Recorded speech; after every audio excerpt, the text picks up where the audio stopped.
అందరికీ వందనాలు. చాలు క్రీస్తునందు ప్రియమైన దేవుని సంగమా, మరి యొక్క సత్పాలక ఆరాధనకి వాళ్ళందరూ క్షేమకరంగా తోడుకొచ్చిన దేవుని స్తోత్రం చెల్లిస్తున్నాను. ఆన్లైన్లో వచ్చిన వాళ్ళు కూడా నా యొక్క వందనాలు తెలియజేస్తున్నాను. ఈ ఇంతకాలం అంటే రేపు వచ్చేస్తుందని మనం చెప్పట్లేదు, కానీ ఈ యొక్క సూచనలు అనేకమైనవి మనకి కనపడుతున్నాయి. అవి ఎలా వస్తాయో మనకు తెలియదు, మన జీవితము ఎలా అంతమవుతుందో మనకు తెలియదు.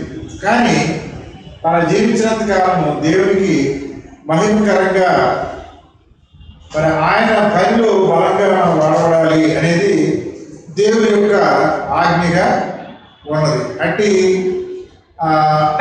ధన్యతను మనం కలిగి ముందుకు కొనసాగడం. మనము ఇంతకుముందు చదువుకున్న భాగంలో పాఠంలో జయించే వారిగా ఉండాలి అనే విషయాన్ని మనము నేర్చుకున్నాం. దానికి ముగింపులో ఉన్నాం. ఇక్కడ జయించే వారికి కొన్ని వాగ్దానాలని దేవుడు ఇచ్చినట్లుగా మనం చూస్తున్నాం. వారం ఇది చెప్పేశానా? జయించే వారికి వాగ్దానాలు. ఓకే, కాబట్టి వారికి జనుల మీద అధికారం ఇస్తానని చెప్పాడు, తెల్లని వస్త్రాలు ఇస్తానన్నాడు, వారిని స్తంభంగా చేస్తానని చెప్పాడు, సింహాసనం మీద కూర్చోబెడతానని చెప్పాడు. ఏది ప్రకటన 3:2. కాబట్టి ఈ లోకంలో మనం ఎన్నికైన వారిగా ఉండవచ్చు.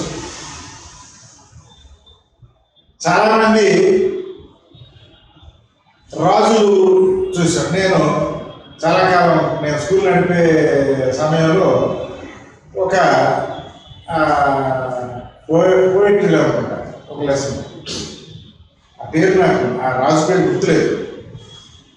ఆ రాజు బ్రతుకున్నప్పుడే పేద విగ్రహం చేయించుకుంటాడు. రాజు విగ్రహం చేయించుకుని నా అంతటి గొప్పవాడు లేడని ఆయన గొప్పతనాన్ని గురించి అక్కడ రాయించుకుంటాడు. రాయించుకున్న తర్వాత ఆయన చనిపోతాడు. కాలక్రమంలో ఆ విగ్రహం ఏమైపోద్ది? కూలిపోద్ది. తల మొండెను అన్నీ కింద పడిపోయాడు. అంటే ఒకప్పుడు ఎంతో ఘనత వహించిన ఆ రాజు, అంటే ఆయన వస్తున్నాడంటే ఇప్పుడు మనం నిజాము నవాబ్ పరిపాలనలో నిజాం పరిపాలన ఎక్కడ సాగేది చెప్పండి? నిజాం రాజ్యం ఎక్కడుండేది తెలుసా? ఉన్న వాళ్ళందరికీ నిజాం రాజ్యం ఏదో తెలుసా? గోల్కొండలో ఫోర్ట్ ఉండేది. ఆయన ఎక్కడ ఉండేవాడు? వీళ్ళ ఇంటి పక్కన ఉండేవాడు, అంటే గెస్ట్ హౌస్ లాగా ఉండేది, అక్కడ ఉండేది. ఇదంతా యాక్చువల్గా సికింద్రాబాద్ అనేది ఒక చిన్న విలేజ్ ఆ రోజుల్లో. సికింద్రాబాద్ స్టేషన్లో ఎక్కడ ఉంటే సాధారణంగా చెప్పండి, అవుట్ సైడ్ ఊరు చివర ఉంటాయి. సికింద్రాబాద్ ఊరు చివర. కాబట్టి అలా తర్వాత కాలక్రమంలో ఇవన్నీ డెవలప్ అయ్యాయి. కాబట్టి ఇక్కడ ఆ యొక్క రాజులు వస్తే భయపడి పెద్ద సందులు ఉంటే వాళ్ళ యొక్క చూపు పడితే చాలా ఇబ్బందికరమని చెప్పి చిన్న చిన్న సందులు పెట్టుకున్నారు ఓల్డ్ సిటీలో సందులు ఉండడానికి కారణం చాలా మంది తెలియదు. రాజు రథం రాకూడదు అక్కడ లోపలికి. రాజు రథం వస్తే రాజు చూస్తాడు, మన ఆస్తి చూడవచ్చు, ఆ ఇంట్లో ఉన్న వ్యక్తులను చూడవచ్చు, ఆ తర్వాత ఏమైనా జరగవచ్చు. కాబట్టి వాళ్ళు సందులే అని ఉంచేవాడు. అది ఆ రోజుల్లో. కాబట్టి రాజు యొక్క అధికారము ఆధిపత్యం ఎలా ఉండేది? ఏది కోరుకుంటే అది రాజు దగ్గరికి వచ్చేయాలి. ఎవరిదైనా రాజు దగ్గరికి వచ్చారు, అది రాజరికం, మోనార్కీ కదా. కానీ తర్వాత ఏమైంది? డెమోక్రసీ వచ్చింది, ప్రజాస్వామ్యం చెప్పుకుంటాం. అందులో కూడా ఏం చేస్తున్నారు? సేమ్ ప్రజాస్వామ్యం పైన అధికారం నుంచి 5 సంవత్సరాలు వాళ్ళు అదే పద్ధతుల్ని చేస్తారు. కానీ 5 సంవత్సరాల తర్వాత ఏమవుతున్నారు? 5 సంవత్సరాలు పెద్దందారిగా వ్యవహరించిన వాళ్ళని ప్రజలు ఏం చేస్తున్నారు? 5 సంవత్సరాల తర్వాత ఏం చేస్తారు? చెప్పు, నువ్వేం చేసావు చెప్పు. తీసి పడేస్తారు, తీసి విసిరి పారేస్తారు. విసిరి పారేసిన తర్వాత వది మార్గతులు ఉంటారా? పోలీస్ ప్రొటెక్షన్ ఉంటుందా? ఆ పోలీసులందరికీ జీతం ఎవరు ఇస్తున్నారు? నువ్వు ఇస్తున్నావు. యూఆర్పి తెలుసా నీకు సంగతి? సీఎంకి నువ్వు అన్నం పెడుతున్నావు, తెలుసా నీకు సంగతి? అహంకారంతో మదమెక్కి పరిపాలించే నాయకులందరికీ తెలియని విషయం ఏంటి? మన కష్టాలిస్తాము, వాడు కూర్చుని తింటాడు. ఒక ఆఫీసర్కి ఒక 2 లక్షలు జీతం, 3 లక్షలు జీతం ఐఏఎస్ ఆఫీసర్లో. ఐఏఎస్ ఆఫీసర్ మాత్రం జీతం కూడా ఇస్తున్నారు. కానీ వాళ్ళలో ఏమవుతుంది? పెద్దదారిలాగా ఉన్నారు. ఆఫీసర్ అంటే ఒక అధికారి అంటే దేనికి? కొంతమంది వ్యక్తుల మీద అధికారి, ప్రజల మీద కాదు. కానీ వాళ్ళు ఏం చేస్తున్నారు? ప్రజల మీద అధికారాన్ని చూపిస్తున్నారు. కాబట్టి అహంకారులై ఉండకుడి అని వాక్యం చెప్తుంది. కీర్తనకారుడు చెప్తున్నాడు. కీర్తనకారుడు ఏమేమి చెప్తున్నాడు? అహంకారము నడవదు. అంటే రాజరిక వ్యవస్థ అయినా, ప్రజాస్వామ్య వ్యవస్థ అయినా, లేదా సౌలు రాజుగా ఎవరు ఏర్పాటు చేశాడు? దేవుడు ఏర్పాటు చేశాడు. ఆ ఏర్పాటుని అభిషేకించింది ఎవరు? సమూయేలు, దేవుడి సేవకుడు. అంటే మన దేశంలో ఇవాళ పూజారి వ్యవస్థ ఏ విధంగా ఉందో అక్కడ ఇశ్రాయేలు దేశంలో వాళ్ళు ఆ పాత్ర పోషించేవాళ్ళు. కాబట్టి రాజు మీద పెత్తనం ఎవరిది? సమూయేలుది, పూజారి. రాజు అంటే పూజారి యొక్క ప్రభావం ఎక్కువగా ఉండేది. ఎవరైనా కానీ అందరూ ఎవరికి దాసత్వం వహించాలి? భూమికి రాజు ఎవరు? అకార్డింగ్ టు బైబిల్ భూమికి రాజు ఎవరు? భారతదేశానికి రాజు మోడీ అనుకోవచ్చు, అమెరికాకి రాజు బైడెన్ అనుకోవచ్చు, ఒక్కొక్కరు అనుకోవచ్చు. సరే, టెంపరీ రాజు ప్రజాస్వామ్యం కదా. కానీ అసలు ఈ భూమికి రాజు ఎవరు? సృష్టికర్త అయిన యెహోవా దేవుడు. ఈ సంగతి చాలా మందికి తెలియదు. ఏమనుకుంటున్నారు?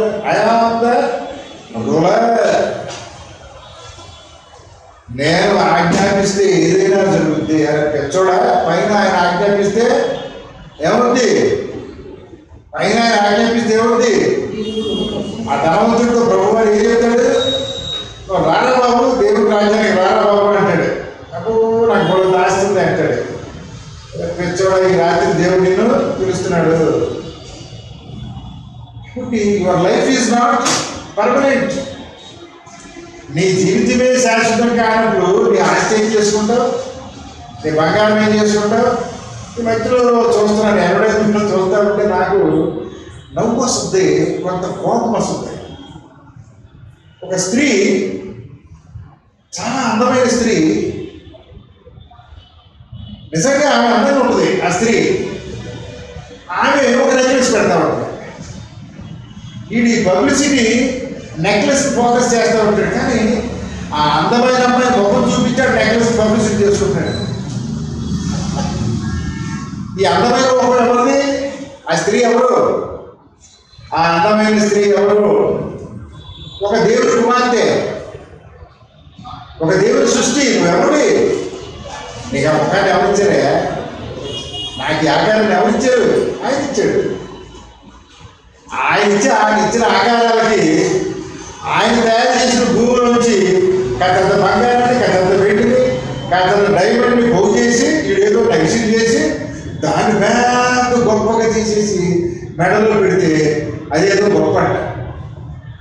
ఆ గొప్పతనాన్ని చూపించుకుని వీళ్ళు పెళ్ళి పేరెంట్గాలు వచ్చినప్పుడు అదంతా చూపిస్తూ ఉంటారు. నవ్వు అనిపిస్తుంది, నాకు నవ్వు వస్తూ ఉంటుంది. మనిషికి కావాల్సింది ఏంటి? హృదయ సౌందర్యం. ఆ సామెతల్లో 30 అధ్యాయంలో స్త్రీ గురించి, నీ కుటుంబాన్ని పోషించే స్త్రీ సౌందర్యవతి, నీ కుమారుల్ని, నీ భర్తని కాచుకునే స్త్రీ సౌందర్యవతి, నీ దేశాన్ని కాపాడుకునే స్త్రీ సౌందర్యవతి. అంతేగాని బంగారం నగలేసుకుని, ఇంకోటి డైమండ్ నగలేసుకుని సోపు చూపించుకునే స్త్రీ సౌందర్యవతి కానే కాదు. అంటే దాని అర్థం ఏంటి? కష్టపడే స్త్రీ సౌందర్యవతి అండి, సౌందర్యవతి. కాబట్టి మానవులు ఎలా ఉన్నారు? దేవుని యొక్క సౌందర్యాన్ని వదిలిపెట్టేసి లోక సంబంధమైన సౌందర్యాన్ని, గొప్పతనాన్ని వాళ్ళు ఆశిస్తున్నారు. మన సంఘాల్లో చెవులు కుట్టించుకోరు. అయితే తెలియక కొంతమంది మరి ఇతర సంఘాల నుంచి, ఇప్పుడు మా ఆవిడ బయట నుంచి వచ్చింది, ఆ చెవులు కుట్టించుకున్నాడు. మా దాతోళ్ళు పిల్లలకి ఎవరు చెవులు కుట్టించరా, నేను కూడా మా అమ్మాయికి కుట్టించరా. మరి పెళ్ళైన తర్వాత ఏమవుతుందో నాకు తెలియదు. అంటే ఎక్కడ రంధ్రాలు పెట్టాలో అక్కడ పెట్టాలని ఆయనకి తెలియదా? ఆయన చెయ్యి రంధ్రాలను వెళ్ళలేదు. నీ యొక్క దేహానికి మచ్చ వేయొద్దన్నాడు దేవుడు. బొట్టే వేయొద్దు, పచ్చబొట్టేయటమే తప్పు అంటున్నాడు. రంధ్రాలు వేయటం రైట్ అవుతా? కాబట్టి వాక్యాన్ని ఎలా అర్థం చేసుకోవాలో కూడా మనం నేర్చుకోవాలి. సరిగా విభజించి పరిశోధించి దాన్ని అనుసరించాలి. కాబట్టి ప్రియ దేవుని సంగమా, లోకానికి నువ్వు వెలుగుగా ఉన్నావు అంటే అర్థం ఏంటి? You are the leader. Messiah ఏ విధంగా సృష్టించబడ్డాడు? ఆదికాండం 1వ అధ్యాయము 1-4 వచనంలో ఉంటుంది. ఏమంటుంది? దేవుడు ప్రారంభంలో ఏమి సృష్టించాడు? వెలుగును సృష్టించినట్లుగా తెలుగులో ఉంటుంది, ఇంగ్లీష్లో ఉంటుంది. కానీ హీబ్రూలో ఏముంటుందని చెప్పాను నేను, చెప్పాలి. హీబ్రూలో ఏముంటుందో ఆలెఫ్ తౌ, అందుట్లో ఆయన చెప్తున్నాడు. సొలొమోను సత్యసుందర్ గారు చెప్తున్నాడు. చదవండి, ఆదికాండం 1:1 చదువు. ఆదియందు దేవుడు భూమి ఆకాశములను సృజించెను. భూమి నిరాకారముగాను శూన్యముగాను ఉండెను. ఆదియందు దేవుడు భూమి మరియు ఆకాశమును సృజించెను. In the beginning God created the heavens and earth. Translation తప్పు. బెరెషీత్, బారా, ఎలోహీం, ఎత్, హషమ్మాయిం, వాయత్, హా, ఆరెట్స్. మళ్ళీ చెప్తున్నాను, లెక్క పెట్టండి ఎన్ని మాటలు. బెరెషీత్, బారా, ఎలోహీం, ఎత్, హషమ్మాయిం, వాయత్, హా, ఆరెట్స్. ఎన్ని మాటలు? 7 మాటలు. మొదటి వచనంలో ఎన్ని మాటలు ఉన్నాయి? 7 పదాలు ఉన్నాయి. బెరెషీత్ ఇక్కడండి. బెరెషీత్, బారా, ఎలోహీం, ఎత్, హషమ్మాయిం, వాయత్, హా, ఆరెట్స్. ఎన్ని వచ్చినాయి? నేను హీబ్రూ మాట్లాడుతున్నాను, తెలుగు కాదు, ఇంగ్లీష్ కాదు, లాటిన్ కాదు. 7 మొదటి వచనంలో 7 పదాలు ఎందుకు పెట్టాడు దేవుడు? సృష్టికర్త. ఆయన ఏం చెప్తే అదే. ఆయన నోటప్పుడు పలికితే ఏది ఇప్పుడు వద్దే అక్కడ. ఆయన మాట్లాడితే ఏమవుద్ది? భూమి ఇప్పుడు వద్దే అక్కడ, అడుగులు పుడతాయి. సృష్టి ఏర్పడింది ఆయన నోటి మాట చేత. ఆయన శక్తి ఎటువంటిది? ఎప్పుడైనా ఆ శక్తి నువ్వు ఆలోచించావా? ఆలోచించు. మన శక్తి గురించి చెప్తావు. నేను బండి ఎంత బాగా నడుపుతాను, నేను కర్రస్వామి ఎంత బాగా చేస్తాను, కత్తెట్లా తిప్పుతాను, గన్నెట్లా పీలుస్తాను. అరే పిచ్చోడా, అసలు లేని దానిలో శూన్యంలో సృష్టి చేసిన ఆయన గురించి తెలుసుకోవడం బాగుంటే నీ గురించి నువ్వు చెప్తావేంటి, నా గురించి నేను చెప్పవేంటి? బెరెషీత్ అంటే అమ్మాయి దాన్ని చూడు. బెరెషీత్ అంటే ఇన్ ద బిగినింగ్. బెరెషీత్ అంటే ఏంటి? In the beginning. రషీత్ అంటే బిగినింగ్. బే అంటే ఇన్. బెరెషీత్ ఇన్ ద బిగినింగ్. బారా క్రియేటెడ్. ఎలోహీం అంటే గాడ్. ఈ 3 అక్కడ ఉన్నాయి కదా. అది అంటూ దేవుడు సృష్టించాడు. ఎత్ ఆలోచిస్తావు ఉంది అక్కడ. ఎత్ దాని ట్రాన్స్లేషన్ జరగలేదు. విన్నావా?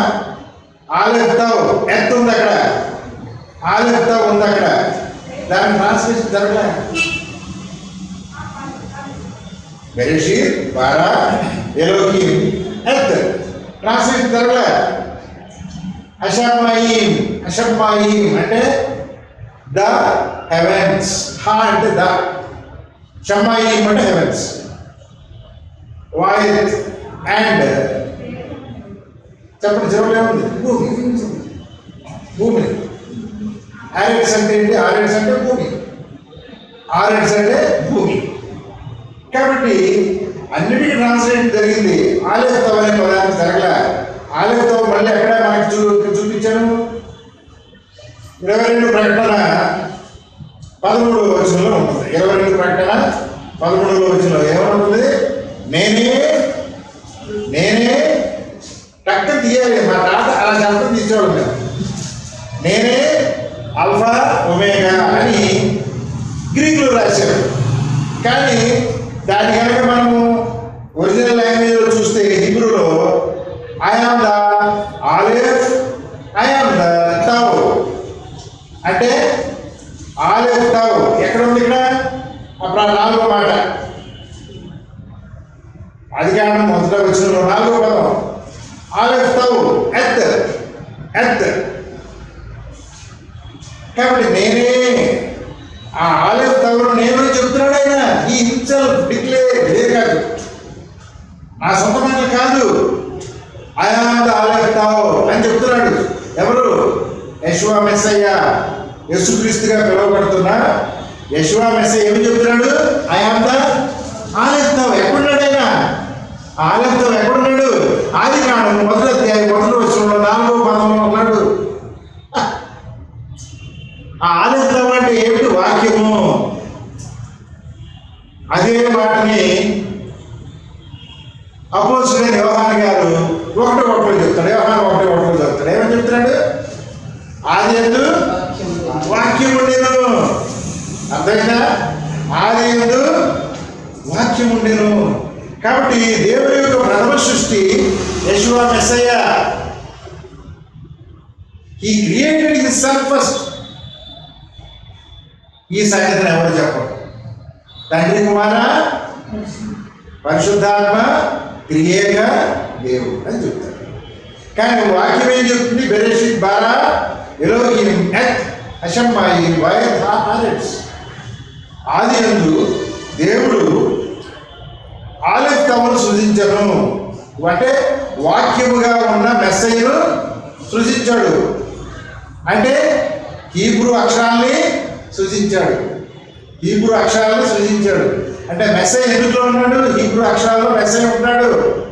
నేను హీబ్రూ భాష ఎందుకు నేర్పిస్తున్నాను మీకు చెప్పలేండి? మెస్సయ్య నేర్పిస్తున్నాను మీకు. I'm teaching you Messiah. కానీ మీరు నేర్చుకోండి. నేనేంటి నాకు నేను ఇంకా కొత్త వాళ్ళు వచ్చి నేర్చుకుంటారు, ఆన్లైన్లో ఇన్ని వాళ్ళు వచ్చి నేర్చుకుంటారు అనుకుంటే మరి ఆలెఫ్ తౌ నేర్చుకుంటే ఎవరు రావట్లే. హీబ్రూ భాష నేర్చుకునే పుస్తకంలో నేను ఇన్ని పుస్తకాలు ఉంటాయి. మా ఇంటికి వచ్చి చూపిస్తాను మీకు. ఇన్ని పుస్తకాలు ఉన్నాయి హీబ్రూ గురించి. ఒక పుస్తకంలో ఆలెఫ్ తౌ గురించి హీబ్రూలో ఎంతో చక్కటి విషయాలు ఉంటాయి. అక్కడ యేసుక్రీస్తు ఆలెఫ్ తౌ ఆయనే అని చెప్పే చక్కటి విషయాలు. కాబట్టి ట్రాన్స్లేటెడ్ బైబిల్లో సత్యం కనపడదు. లాటిన్ బైబిల్లో అంటే ఆ బైబిల్ నేను చదవద్దని చెప్పట్లా, ఎందుకంటే మనకు అందుబాటులో ఉంటుంది కదా. తెలుగు బైబిల్ లేకపోతే మనకు దేవుడు తెలియదు, ఇంగ్లీష్ బైబిల్ లేకపోతే మనకు దేవుడు తెలియదు, లాటిన్ బైబిల్ లేకపోతే దేవుడు మనకు తెలియదు. ఆ బైబిల్ని మనం గౌరవిస్తున్నాం, వాళ్ళు చేసిన కృషిని గౌరవిస్తున్నాం. ద సేమ్ టైం మనం తెలుసుకోవాల్సింది ఏంటి? అసలైన సత్యము, సంపూర్ణమైన సత్యము, పరిపూర్ణమైన సత్యము ఎక్కడుందండి?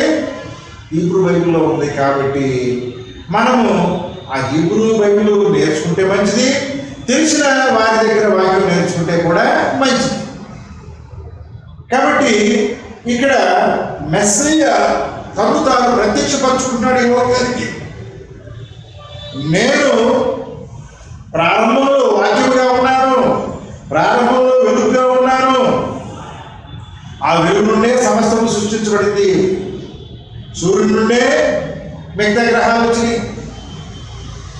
ఇది నేను పుస్తకంలో రాశాను. నేను రాసిన పుస్తకంలో సృష్టి ఎలా వచ్చింది కూడా నేను అందులో ప్రస్తావించడం జరిగింది. కాబట్టి బైబిల్ గ్రంథం సైన్స్ కూడా చెబుతుంది. ఇది హీబ్రూ బైబిల్లో మనకి స్పష్టత కలుగుతుంది. కాబట్టి హీబ్రూ నేర్చుకోవడం వల్ల మనకి ఎన్నో ఉపయోగాలు ఉన్నాయి. కాబట్టి మనం ఇప్పుడు ఎక్కడున్నాము? ఇక్కడ మనం ఉన్నది ఇక్కడ సౌలు దగ్గర ఉన్నాము. ఈ దేవుని యొక్క ఆజ్ఞల గురించి మాట్లాడుతున్నాము. ఆలెత్తావు దేవుని యొక్క ఆజ్ఞల్ని కుమారుడు ద్వారా మనకు తెలియజేశాడు. అక్కడ ఆజ్ఞలు ఇచ్చేటప్పుడు కూడా సినాయి కొండ మీద ప్రభువు వారు ఉన్నాడు. ఇక్కడ ఉన్నాడు ఆయన 22వ అధ్యాయంలో, నిర్మాకాండ 22వ అధ్యాయంలో మెస్సయ్య అక్కడ ఉన్నాడు. కానీ అది హీబ్రూ బైబిల్లో చదివితే అర్థం ఉంది, ఇంగ్లీష్ తెలుగు బైబిల్లో చదివితే దొరకడైన కనపడ్డాడు. కాబట్టి నిజంగా దేవుని భాష అద్భుతమైన భాష. హీబ్రూ భాష ఒక అద్భుతమైన భాష, పరలోక భాష. అందులో కుమారుడు ఉన్నాడు, అందులో దేవుని యొక్క సత్యం ఉన్నది, అందులో ప్రపంచం ఉన్నది, అందులో నిన్న ఉంది, అందులో నేడు ఉంది, అందులో రేపు ఉంది. ప్రపంచ చరిత్ర అంతా హీబ్రూ బైబిల్ అయితే అందులో ఉంది. తెలుగు బైబిల్ అర్థం కాదు, ఇంగ్లీష్ బైబిల్ అర్థం కాదు. ఇది ఒక మిస్టరీ. ఈ విషయాలన్నీ ఎవరు చెప్పారయ్యా మనకంటే అపోస్తలుడైన పౌలు గారు చెప్తాడు. ఇవన్నీ సామాన్యులకు అర్థం కావు. ఆయన హీబ్రూ వచ్చు, హీబ్రూ పండితుడైనా అందులో గొప్ప గొప్ప అంశాలను చిన్నప్పటి నుంచి నేర్చుకున్నాడు. కాబట్టి ఆ హీబ్రూ భాష తెలిసిన వాళ్ళ దగ్గర మనం గనక శిష్యర్గం చేస్తే నిజంగా అద్భుతంగా ఉంటుంది. వాళ్ళ పాండిత్యం అద్భుతమైంది. కానీ ప్రియమైన దేవుడి సంగమా, మనం కూడా ఆ హీబ్రూ భాషని ఎంతో కొంత నేర్చుకుని దానిలోని సత్యాన్ని పరిపూర్ణంగా తెలుసుకుని స్తంభంగానో వస్త్రంగానో ఇంకోదో గానో తయారవుదాం. దేవుడి రాజ్యంలో ఎట్లా ఉంటాం? మనం తెల్లని వస్త్రాలు ధరించుకుంటామంట. చూడండి 3:5 ప్రకటన 3:5 త్వరగా చదివేయండి. ప్రకటన 2:26లో అధికారం ఇస్తానంటాడు. 2:26 ప్రకటన 2:26 జయించిన వారికి నేను నా తండ్రి వలన అధికారం పొందినట్లు జయించుచు అంతవరకు నా క్రియలు జాగ్రత్తగా చేయడానికి జనుల మీద అధికారం ఇచ్చాను. ఐ విల్ గివ్ దగ్గర చెప్పింది అధికారము. ఈ రాజులు, ఈ ఎన్నుకోబడిన వాళ్ళు ఏమనుకుంటున్నారు? వీఆర్తో రూలర్స్ అంటున్నారు. కానీ అసలు అధికారులు ఎవరు? అసలు అధికారులు ఎవరు? మన దేవుడు అంటున్నారు. ఆయన అధికారం ఎవరికి ఇచ్చారని చెప్తున్నాడు. అధికారం నీకు ఇస్తానంటున్నాడు, నాకు ఇస్తానంటున్నాడు. ఎవరైతే తెల్లని వస్త్రాలు ధరించుకుంటారో, ఎవరైతే పరిశుద్ధులుగా ఉంటారో, ఎవరైతే దేవుని ఆజ్ఞలు కైకుంటారో ఆ తెల్లని వస్త్రాలు ధరించుకునే వాళ్ళు ఏమి ఇస్తానంటాడు? భూమి మీద అధికారం ఇస్తానంటాడు. ఇక్కడే కాదు, పరలోకంలో కూడా అధికారం ఇస్తానంటాడు. ఎంత గొప్ప వాగ్దానం! ఎంతకాలం ఇస్తాడు? ఇప్పుడు ఎవరైనా ఎన్నుకోబడ్డారు అనుకో, ఎందుకయ్యా 5 సంవత్సరాలు. మరి అక్కడ ఆయన సన్నిధిలో అధికారం ఫరెవర్ నిరంతరం. కాబట్టి నీవు ఈ లోకాన్ని జయించు, ఈ లోకాశలను వెంబడించొద్దు. నిత్యమైన నిరంతరమైన అధికారాన్ని నీకు ఇవ్వబోతున్నాడయ్యా. హల్లెలూయా. కాబట్టి ప్రియ దేవుని సంగమా, మనము జయించే గుంపులో ఉండాలి. జయిస్తే నీకు ఏమి ఇస్తానంటే మొదలుగా అధికారం. 3వ అధ్యాయము 2వ వచనం చూడు. 3వ అధ్యాయం 2వ వచనం. నీ క్రియలు నా దేవుని ఎదుట సంపూర్ణమైనవిగా నాకు కనబడలేదు కనుక జాగరూకుడపై చావనైన వెళ్ళిన వాటిని బలపరచుము. 3:2 ఏది ప్రకటన.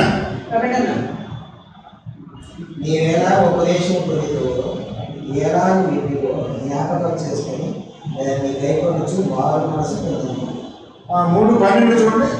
అక్కడ సింహాసనం మీద కూర్చోబెడతారు. జయించు వారిని నా దేవుని ఆలయంలో ఒక స్తంభంగా చేసిన అందులో నుండి వాడు ఇక మీద ఎన్నటికీ వెలుపలిపోడు. మరియు నా దేవుని పేరును పరలోకంలో నా దేవుని వద్ద నుండి దిగివచ్చుచున్న నూతనమైన యెరూషలేమును నా దేవుని పట్టణపు పేరును నా కొత్త పేరును వాని మీద రాసిదను. కాబట్టి అక్కడ అధికారం ఇస్తానంటున్నాడు, తెల్లని వస్త్రాలు ఇస్తానంటున్నాడు, స్తంభంగా చేస్తానంటున్నాడు. ఇవన్నీ ఎక్కడ ఆయన సన్నిధిలో ఆ రాబోయే రాజ్యంలో ఆయన అక్కడ ఎవరు ఉంటారండి? అక్కడ సూర్యుడు ఉన్నాడు, అక్కడ చంద్రుడు ఉన్నాడు, ప్రభువే వెలుగుగా ఉంటాడు, తండ్రి వెలుగుగా ఉంటాడు, కుమారుడు వెలుగుగా ఉంటాడు. కాబట్టి ఆ నిత్యమైన రాజ్యంలో అద్భుతమైన ఆకలి దప్పులు ఉండవు.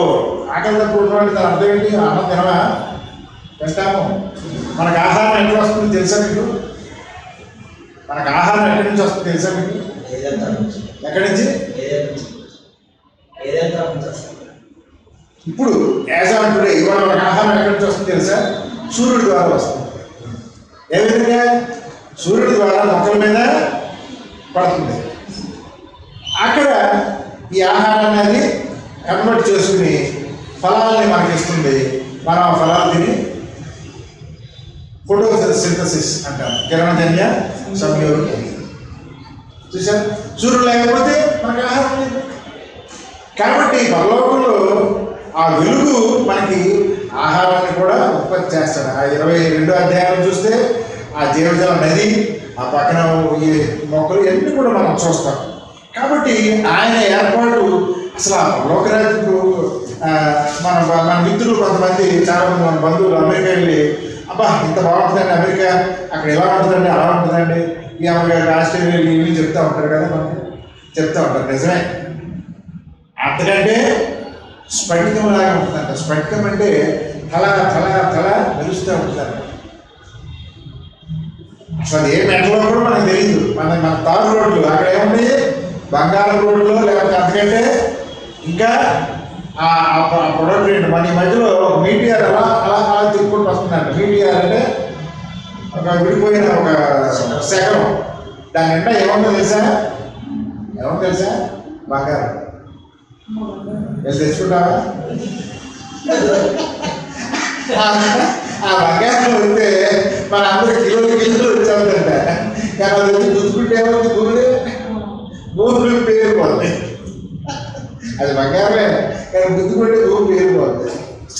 కాబట్టి ఆయన దగ్గర సకల సంపదలు ఉన్నాయి. జ్ఞానం ద్వారా దేవుడు సృష్టిని చేశాడు. ఆ జ్ఞానాన్ని పొందరా బాబు అంటే నువ్వు బై ప్రొడక్ట్స్ తీసుకుంటున్నావు. జ్ఞానం ద్వారా దేవుడు అందిస్తున్నాడు. ఆ జ్ఞానాన్ని నువ్వు పొందితే ఇవన్నీ నీకు దొరుకుతాయని సొలొమోను గారు చక్కగా చెప్పాడు. మెసేజ్ కూడా చెప్పాడు. కాబట్టి మొదటిగా మనం ఏం చేయాలి? భూమిలో ఉన్న సంపద, భూమి మీద ఉన్న సంపద, భూమి మీద ఉన్న అధికారం, వీటి గురించి కాదు కాదు. చాలామంది దానికోసం మినిస్టర్ గారు వెళ్తామంటే దౌడు ఎందుకు పరిగెడతాను? నేను పరిగెడతాను. నేను చాలామంది దగ్గరికి వెళ్తాను, చాలా డిగ్రీ కలుస్తాను, వస్తాను. అని చూసి బెదిరిపోయి చూసి భయపడాల్సిన అవసరం మనకేంటి? We are the children of God. పదవుల కోసం ఆయన ఇవ్వాలి. కాబట్టి ప్రియ దేవుని సంగమా, మనము లోకాన్ని, లోకాశని ఎప్పుడైతే అదే నేను పదవి కోసం ఆశించారనుకో, ఏం చేస్తాను? నేను మినిస్టర్ వెనకాల పరిగెడతా, ఇంకెవడు వెనకాల పరిగెడతా, ఇంకెంత విశ్వాసం అంతా పోయి నన్ను చూసి మిగతా వాళ్ళు కూడా అదే పని చేస్తాను. కాబట్టి మనము ఈ లోకంలో ఆధిపత్యం ఎవరు ఇవ్వాలి? ఈ భూమికి రాజు ఎవరు? యెహోవా దేవుడు. ఆయన్ని గౌరవిస్తాము. ఆయన తర్వాత వీళ్ళని గౌరవిస్తాం, వీళ్ళని కూడా గౌరవిస్తాం. బట్ ఫస్ట్ ప్రయారిటీ యెహోవా దేవునికి. ఆయన తర్వాత ఎవరైనా మనం. ఆ విధమైన విశ్వాసం మనకు ఉండాలి. దానియేలు ఏం చేశాడు? విగ్రహాన్ని మొక్కమన్నారు. కుదరదు బాబు. ఏమన్నాడు దానియేలు? కుదరదు, నా దేవుడికి తప్పించి నేను ఎవరికి మొక్కరన్నాడు. మరి నువ్వు నేను ఆ స్థితిలో ఉంటామా? ఒకసారి కథ చెప్పాను, గుర్తుందా మీకు? అక్కడ ఉన్నప్పుడు చెప్పాను. ఒక దేశంలో ఇట్లాగే దేవుడికి వ్యతిరేకంగా, క్రైస్తవత్వానికి వ్యతిరేకంగా, ఆ దేశం పేరు గుర్తులేదు నాకు, నేను విన్నా స్టోరీ చెప్తాను. ప్రార్థన చేసేవాళ్ళని చంపేస్తాను. అయితే ఒక చిన్నపిల్లకి ఆ తల్లిదండ్రులు పాస్టర్ గారు ఏం చెప్పారు? దేవుడిని కాపాడతారు. సరే ప్రార్థన జరుగుతుంది. వాళ్ళు మిలిటరీ వాళ్ళు వచ్చేసారు. ప్రార్థన చేసుకున్న వాళ్ళు కాల్ చేస్తారు. పాస్టర్ గారు ప్రార్థన చేస్తారు. అందరూ ఇక్కడ ఉన్నారు. ప్రార్థన బ్రహ్మాండంగా స్థితి మహిమ జరుగుతుంది. ఈ లోపల టక టక టక టక వచ్చేసారు. అందరికంటే ముందు ఎవరు పడిపోయారు? పాస్టర్ గారు. ఆ తర్వాత పాస్టర్ గారే పారిపోయిన తర్వాత మహారాజు గారు శ్రీరాజు గారు మా విజయ్ సూర్యకాంతం గారు. కానీ ఆ చిన్నపిల్ల విశ్వాసం ఏంటి? ప్రభువులను కాపాడతాడు అని అక్కడే ఆ పిల్లలు కాల్ చేశారు. కాబట్టి విశ్వాసము అంత బలంగా ఉండాలన్నమాట. కాబట్టి లోకంలో మనము ఎప్పటికైనా మరణించేవాళ్ళమే. కానీ ప్రభు కోసం మనకు ప్రాణాలను కనుక అర్పిస్తే మన పేర్లు జీవగ్రంథంలో రాయబడితే మనకు ఉన్నత స్థానము ఇక్కడ ఎన్ని శ్రమలు పడితే అక్కడ అంత ఉన్నత స్థానం ఉంటుంది. కాబట్టి జయించే గుంపులో ఉన్నామా మొదటగా ప్రశ్న. కాబట్టి ఇవాళ మనము క్రొత్త పాఠ భాగంలో మనం వెళ్తున్నాము. ఏంటది? దేవుని సంతోషపరచడము. How to please the creator. నువ్వు లోకస్తుల్ని, లోకంలో ఉన్న అధికారులని నువ్వు సంతోషపరుస్తున్నావా? నీ సృష్టికర్తని నిన్ను ఎవరు సృష్టించాడు? నీ తల్లి గర్భంలో నిన్ను ఆయన తయారు చేశాడు, రూపొందించాడు. ఆయన్ని మనము స్తుతించాలి. ఆయన ఈ రోజు వరకు మనకు జీవాన్ని ఇచ్చాడు. ఆయన మనం పోషిస్తున్నాడు. కాబట్టి ఆయన్ని మనం సంతోషపరచాలి. ఇవాళ మాట ఏంటి మనం నేర్చుకునేది? సృష్టికర్తని సంతోషపరచాలి. అంటే ఆయన సంతోషపరచాలని ఏం చేయాలి? సమూయేలు గ్రంథము ఇప్పుడు మనం చదువుకున్నది 5వ అధ్యాయానికి వద్దాం. సమూయేలు గ్రంథం 15వ అధ్యాయం కదా మనం చదువుకుంది. అందులో ఏం జరిగిందో చూద్దాం. ఈ కథ అంతా చాలా ఇంట్రెస్టింగ్ స్టోరీ కదా ఇది. ఏమైందంట అక్కడ? అప్పుడు వరకు ఇశ్రాయేలు మీద ఎవరున్నారు? నాయకత్వం ఎవరున్నారండి? ఇది చరిత్ర, దేవుని వాక్యము, కానీ చరిత్ర. అంటే బైబిల్లో చరిత్ర కూడా ఉంటుంది, బైబిల్లో సైన్స్ కూడా ఉంటుంది, బైబిల్లో లెక్కలు కూడా ఉంటాయి. బైబిల్లో లెక్కలు కూడా ఉంటాయి. నెలలు, వారాలు అన్నీ లెక్కలు ఉంటాయి. అవన్నీ నేను ఆ పుస్తకాలు చూపించాను మీకు. తొందరగా అంటే అది కొంచెం ఆశ్చర్యపోవడం చేద్దాం. ఒకనొక దినమున ఒక రోజు జరిగిందంట ఈ సంఘటన. అంటే అంతకుముందు ఏం జరిగింది అనేది 14 అధ్యాయాలు కనుక చూస్తే ఇశ్రాయేలు ఏం చేశారు? మాకు ఒక రాజు కావాలి. ఏమన్నారు? మాకు దేవుడు ఏమన్నా? నేనే విశ్వాసం అయితే మరి ఇంకో రాజు పోతున్నారు, నన్ను విడిచిపెట్టేస్తున్నారంటే అని దేవుడు ఇశ్రాయేలు గల బాధపడినట్టుగా మనం చూస్తాం కదా. కాబట్టి ఈ సర్వ సృష్టికి రాజు దేవాది దేవుడని యెహోవా దేవుడు. కానీ ఇశ్రాయేలు ఏం చేశారు? ఒక మానవుడిని రాజుగా కోరుకున్నారు. ఆ కోరుకున్న మానవ రాజు ఏం చేశాడు? ఆ రాజు ఎట్లా ఉన్నాడంటే అందరికంటే ఎత్తున్నాడు. సౌలు ఎలా ఉన్నాడు అందరికంటే? అంటే రాజు అందరికంటే ఎత్తుంటే ఆయన తెలివిగలవాడు అనుకుంటారేమో, ఆయన గొప్పవాడు అనుకుంటారేమో మనం అనుకుంటాం కదా. హీరోలు ఎత్తుంటాడు, చాలా సినిమాలో చాలా ఫైట్లు చేస్తాడు, బయట చేస్తాడా? జరగదు. కాబట్టి లోకం ఆలోచించే విధానాలు వేరే ఉంటాయి, దేవుని ఆలోచన వేరే ఉంటుంది. కాబట్టి మొదటి రాజు లోకానుసారంగానే దేవుడు ఇచ్చాడు, సౌలు ఇచ్చాడు. అందరికంటే ఎత్తుకుంటాడు. మీరు చదువుకోండి, మొదటి 14 అధ్యాయం చదువుకోండి. చాలా అందగాడంటే ఆయన కూడా. ఏ గోత్రం పుట్టాడు? బెన్యామీను. ఎన్నో గోత్రం? చివరి గోత్రం. చివరి గోత్రం అంటే అర్థం ఏంటి? 12 మందిలో ఏ గోత్రానికి ఆధిపత్యం ఉంటుంది? జ్యేష్ఠుడికి ఉంటుంది. ఎప్పుడైనా సరే ఆధిపత్యం ఎవరికి ఉంటుంది? జ్యేష్ఠుడికి ఆధిపత్యం ఉంటుంది. కానీ దేవుడు ఏం చేశాడు? చివరి గోత్రమైన బెన్యామీను గోత్రానికి దేవుడు మొట్టమొదటి రాజు అయ్యే అవకాశాన్ని ఇచ్చాడు. చూశారు? దేవుడు మొదటి వారిని కడపటి వారిని ఒకవేళ జ్యేష్ఠత్వం లేదు, జ్యేష్ఠుడని ఎవరిలాగా చెప్తే పక్కన చెప్పు. జ్యేష్ఠత్వం పొగరేమంటుంది యశోద. చివరికి ఏం చేసాడు చేస్తున్నాడు దేని కోసం పుస్తకంత ఫుడ్ కోసం, ఫుడ్ కోసం ఒక పూట ఫుడ్ కోసం జ్యేష్ఠత్వం అనిపిస్తున్నాడు. కాబట్టి జ్యేష్ఠత్వం గొప్పతనం అనుకోవచ్చు, కానీ మనము దేవుడి సన్నిధిలో మనం ఎవరిమైనా సమానమే. కాబట్టి ఆయన అందరికంటే చిన్న గోత్రముగా ఎంచబడ్డ బెన్యామీను గోత్రం అదే చెప్తాడు ఇక్కడ. కాసేపు మనం చూస్తే అక్కడ ఉంటుంది. కాబట్టి అక్కడ రాజుగా అభిషేకించాడు. ఎవరు అభిషేకించింది? ఎవరు? సమూయేలు గారు. అంటే అప్పటి వరకు ఇశ్రాయేలు ఎవరు పరిపాలించారు? సమూయేలు పరిపాలించాడు. అంటే సమూయేలు ఏమిటి? సేవకుడు. కాబట్టి సేవకుడిగా ఉంటూ పరిపాలన కూడా చేసినట్లుగా మన వాక్యంలో చూస్తాం. కాబట్టి ప్రపంచంలో కూడా మన చరిత్ర చూస్తే ఈ మతపరమైన నాయకులే ప్రపంచాన్ని పరిపాలించారు. తర్వాత రాజరికం వచ్చింది, తర్వాత డెమోక్రసీ వచ్చింది. ఓకే, ఇలా దీంట్లో ముందుకు మనం వెళ్ళినప్పుడు అక్కడ ఏమైంది? అమాలేకులు వెళ్ళి అందరినీ నాశనం చేయమని చెప్తాడు దేవుడు. అక్కడ యుద్ధానికి ఎంతమంది వెళ్ళి అన్నీ చేసిన తర్వాత ఏం జరిగింది? అక్కడ 9వ వచనంలో ఏం చేశాడు? మంచి మంచి కొబ్బరి వాటిని, మీరు దూడను చూసారా, కిందను చూసారా? ఎద్దులు చాలా కాస్ట్లీ ఉంటాయి. ఇప్పుడు ఒక ఎద్దు ఎంత ఉంటుంది చెప్పండి? ఒక ఎద్దు ఎంత ఉంటుంది? ఇవాళ లక్ష పైన ఉంటుంది, 2-3 లక్షలు ఉంటుంది, ఇంకా ఎక్కువ. కాబట్టి ఆ రోజుల్లో చాలా కాస్ట్లీ థింగ్స్ ఎద్దులు. అట్లన్నింటినీ కూడా ఏం చేశాడు? చంపకుండా వదిలేశాడు. దేవుడు ఏం చెప్పాడు? నాశనం చేసేయమన్నాడు, చంపకుండా వచ్చాడు. అప్పుడు 10వ వచనం నుంచి చూస్తాం. అప్పుడు ఏం జరిగిందంట?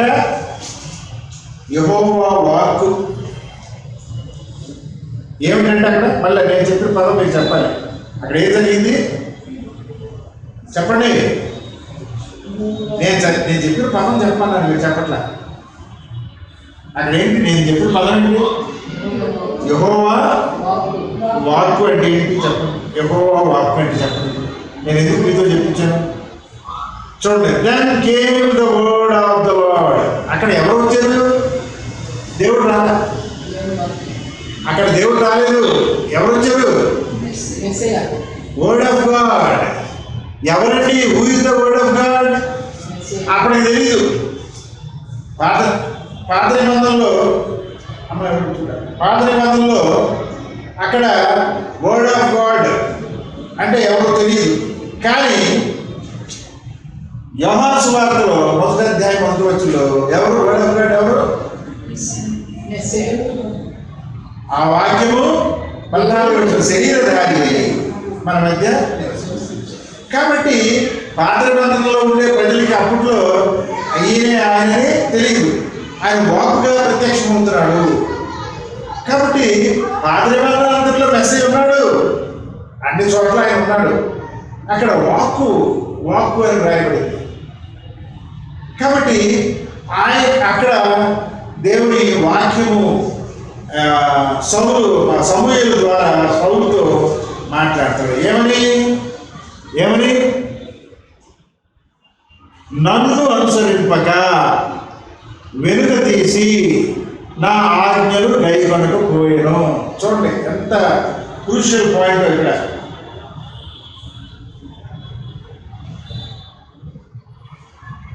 ఎన్నో వచనం నేను చదివింది? 11వ వచనం చూడండి. 11. He turn back from following me. Saul ఏం చేశాడు? దేవుని వైపు నుంచి తిరిగాడు, పక్కకు మళ్ళాడు. 2వది, and hath not performed my commandments. నా ఆజ్ఞల్ని గైకొనలేదు. 2వది, ఒకటి దేవుని తరపు నుంచి పక్కకు తిరిగాడు, 2వది ఆజ్ఞల్ని అనుసరించలేదు. And it grieved Samuel. He cried unto the Lord all night. కాబట్టి దేవుడు సమూయేలు గుర్తుపడ్డాడు. దేవుడు కూడా తన మాట విన్నప్పుడు దేవుడు ఏం చేస్తాడంట? పశ్చాత్తాపడతాడు. దేవుడిని మనం దుఃఖపరిచిన వారుగా ఉంటాము. చాలాసార్లు మనం దేవుడిని దుఃఖపరుస్తున్నాము. ప్రియ దేవ సంగమా, మనం ఆయన వాక్యాన్ని ఆయన ఆజ్ఞలు అనుసరించకుండా మనం ఏం చేస్తున్నామండి? లోకం వైపు తిరిగి దేవుణ్ణి దుఃఖపరుస్తున్నాము. కాబట్టి ఇక్కడ సౌలు ఏం చేశాడు? దేవుణ్ణి దుఃఖపరిచాడు. దుఃఖపరిచి ఏదో లోక సంబంధమైనవి చేసేస్తే ఏమంటున్నాడు? అవి ఏంటి, ఆ శబ్దాలు ఏంటి అని సౌలు అడిగితే ఆయన మరి నేను దేవునికి ఆ బలి అర్పించడానికి ఏమంటాడు తెలుసా? ఇక్కడ 21 వచ్చిన చదవండి ఒకసారి. 21 అక్కడ సౌలు వాడిన పదం మీకు చూపించాలి. గిల్గాలులోని దేవుడైన యెహోవాకు బలి అర్పించుటకై జనులు శపితములకు గొర్రెలను ఎడ్లను ముఖ్యమైన వాటిని తీసుకొని వచ్చిరని సమూయేలుతో చెప్పారు. మళ్ళీ 21 వచ్చిన కదా, గిల్గాలులో నీ దేవుడైన యెహోవాకు. అక్కడ ఏముంది? నీ దేవుడైన యెహోవాకు ఉందా? దేవుడు. సౌలు ఎవరు? హూ ఈజ్ సౌలు? దేవుడు ఏర్పాటు చేసిన ఒక రాజు. సమూయేలు ద్వారా దేవుడు ఏర్పాటు చేసిన రాజు. అంటే అతను ఎవరు? దేవుడు సేవకుడు. సౌలు ఎవరు అంటే సౌలుకి దేవుడు ఎవరు? సౌలుకి దేవుడు ఎవరు? యెహోవా దేవుడే. కానీ ఇక్కడ సౌలు ఏమంటాడు చెప్పండి? To sacrifice unto the lord దై గాడ్. నీ దేవుడు అంటాడు. సమూయేలుని పట్టుకుని నీ దేవునికి బలి అర్పించడానికి నేను ఈ బలిసిన వాటిని ఆ బలిసినాటిని తీసుకొచ్చాడు. కానీ సౌలు హృదయం మాత్రం బాగా బలిసిపోయింది. మన హృదయం కూడా చాలాసార్లు బాగా బలిసిపోయి ఏం చేస్తామండి? దేవుడి వైపు నుంచి ఆ పక్క తిరిగిపోతూ ఉంటాం. ఏం చెప్తాం? లంచం డబ్బు దోపుడు సొమ్ము ఎడులు తీసుకుని ₹1,00,000 సంపాదించి 10,000 దశమ భాగం దేవుడికి ఇచ్చానండి అని చెప్పుకోవచ్చు కదా. అదేం సొమ్ముది? దోపుడు సొమ్ము. దేవుడు 10 ఆజ్ఞలు ఏం చెప్తున్నాడు? కష్టపడి 6 దినాలు కష్టపడి సంపాదించు. నీకు వచ్చింది కొంచెమైనా కష్టపడి సంపాదించింది రావాలి. అంతేగాని దోపుడు సొమ్ము నువ్వు సంపాదించడానికి నీకు లేదు. మన క్రైస్తవ సోదరులు చాలా మంది ఏం చేస్తారు? ఏదో విధంగా సంపాదించాలి, ఏదో విధంగా కుదరదు. కష్టపడి సంపాదించాలి. నీ యొక్క కష్టార్జితం ద్వారానే సంపాదించాలి. That is the word of God. దోపుడు సొమ్ము నీవు సంపాదించడానికి, దాన్ని అనుభవించడానికి దేవుడు నీకు పర్మిషన్ ఇవ్వట్లేదు. అదే చెప్తున్నాడు ఇక్కడ సౌలు కూడా. నువ్వు అమాలేకులు నాకెందుకురా బాబు, నేను సంపాదించావా? అది అమాలేకులది, వాళ్ళ జంతువులు అవి, అది నాకెందుకు? నీది కావాలి, నీ హృదయం కావాలి, నాకు నీ బంగారం కావాలి, నువ్వు సంపాదించిన డబ్బులు కావాలా? నువ్వు సంపాదించిన దాంట్లో నుంచో ₹10 ఉన్నా. అందుకనే ఏమంటాడు ప్రభు వారు? అందరికంటే ఈమె ఎక్కువగా ఇచ్చింది అని ఎవరి గురించి చెప్తున్నాడు? ఆ విధవరాలు తన యొక్క స్వార్థితము, తన యొక్క కష్టార్జితాన్ని అక్కడ ఇస్తుంది. చాలా మంది పెద్ద సంఘాలు వాళ్ళ అభివృద్ధి చెందకపోవడానికి, ఆత్మీయంగా అభివృద్ధి చెందకపోవడానికి కారణం ఏంటి? వాళ్ళకి లక్షలు ఉంటాయి, కోట్లు ఉంటాయి, కానీ అక్కడ సత్యం లేదు. సత్యం లేని చోట దేవుని ఆత్మ ఉండదు. దేవుని ఆత్మ లేని చోట పరిశుద్ధత ఉండదు. పరిశుద్ధత లేని చోట కుమారుడు ఉండడు, తండ్రి కూడా ఉండడు. కాబట్టి ఈ లోకాన్ని పరిశుద్ధపరచడానికి కుమారుడు వచ్చాడు. పరిశుద్ధత లేకుండా తండ్రి యొక్కకు ఎవరు చేరుకోలేరు. ఆ పరిశుద్ధత మనకి కలగాలి అంటే కుమారుడి యొక్క రక్తం ద్వారా పరిశుద్ధత మనము పొందుతాము. ఆ పరిశుద్ధత అంటే అర్థం ఏంటి? ఏది పడితే దాన్ని దూషించుకోవటమా? ఎక్కడ పడితే అక్కడ సంపాదించేయటమా? ఏ పని పడితే ఆ పని చేసి సంపాదించేయటమా? నిలవదు. చాలా మంది అలా సంపాదించడం నేను చూశాను. సీఎంను చూశాను. ఒక సీఎం చనిపోయే ముందు ఆయన ఇంట్లో కొన్ని లక్షల కోట్లు ఉన్నాయి. నాకు తెలిసిన సంగతి. ఒక రూపాయి పెట్టుకోలేదు ఆయన, నాకు తెలిసిన సీఎంఏ. కానీ మీ దేవుని సంగమా, ఈ లోకాన్ని ఆశించొద్దు, అది దేవునిది, ఈ లోకమంతా దేవునిది. ఆయన నిన్ను కోరుకుంటున్నాడు, నీ హృదయాన్ని కోరుకుంటున్నాడు, నీలో ఆయన నివసించాలని కోరుకుంటున్నాడు. నువ్వేం చేస్తున్నావు? లోకం వైపు పరిగెడుతున్నావు. దేవుని సంఘం 10 ఆజ్ఞలు చెప్పుకుంటూ భూమి కొనాలి, బిల్డింగ్ కొనాలి, బంగారం కొనాలి, అధికారం కావాలి, లోకం కావాలి. నీకు నురువెచ్చని స్థితి కుదరదు. ఎక్కడ చెప్తున్నాడు? ఇంతకుముందు చదివాను పట్టణ గ్రంథం 1వ అధ్యాయంలో, నువ్వు చల్లగానే వెచ్చగానే ఉంటే బాగుంటుంది, but you are in a lukewarm condition. నువ్వు నిలువెచ్చగా ఉన్నావు. కావాలి, కాస్తంత డబ్బు కావాలి. డబ్బు సంపాదించడం తప్పని చెప్పట్ల వాక్యం. నీకు ఏది కావాలో ఆయనకి తెలుసు. ఆకాశ పక్షులు చూడండి అని చెప్తున్నాయి. నువ్వు కష్టపడితే నీకు ఎంత ఇవ్వాలి ఆయన తెలియదు. జీతం మనకు జీతం ఇచ్చేది ఎవరు? ఆయన. నీ కష్టానికి ఇంత ఫలితం ఆయన ఇస్తున్నాడు. ఏడుదా ఆడికి ఇంత ఇచ్చే డబ్బులు. రాత్రి ఒకటి పెళ్ళయింది, చూసాను బాబు, ఒకటి పెళ్ళయింది, ఆ పేర్లు చెప్పడం నాకు ఇష్టం లేదు. డబ్బులు చదువుతున్నాడు వాడు, ఈ లోకాన్ని చూస్తున్నాడు. కానీ మనము ఆయన చూస్తున్నాము. ఆ స్ఫటికం వంటి ఆ రాజ్యంలో మనకి స్థానం ఉంటుంది. ఈ లోకంలో వాళ్ళు బ్రతికితే కొంతకాలం బ్రతకొచ్చు. ఈ లోకంలో మనము బలహీనులుగా, లేని వారుగా. అక్కడ ఒక ధనవంతుడు లాజరు గురించిన స్టోరీ చూస్తాం కదా. కాబట్టి ఇన్ని ఉపమానాలు ప్రభువారు చెప్పినప్పుడు కూడా మనం ఏం చేస్తున్నామండి? అమెరికా నుంచి వచ్చి డబ్బులు వస్తే సంఘం బాగా డెవలప్ అవుతుంది. మన మధ్యలో మా అందులో సలహా ఇచ్చండి, దేవుడు ఏదో మంచి ఉద్దేశంతో ఇచ్చాడు, ఆయన నేను తప్పు పట్టట్లే. కానీ నా హృదయం అటు వెళ్ళట్లే. ఎందుకని? ఏమో నా హృదయం డబ్బు విడిపోతేమో. ఎందుకని? నేను రక్తమాంసాలతో సృష్టించబడ్డాను.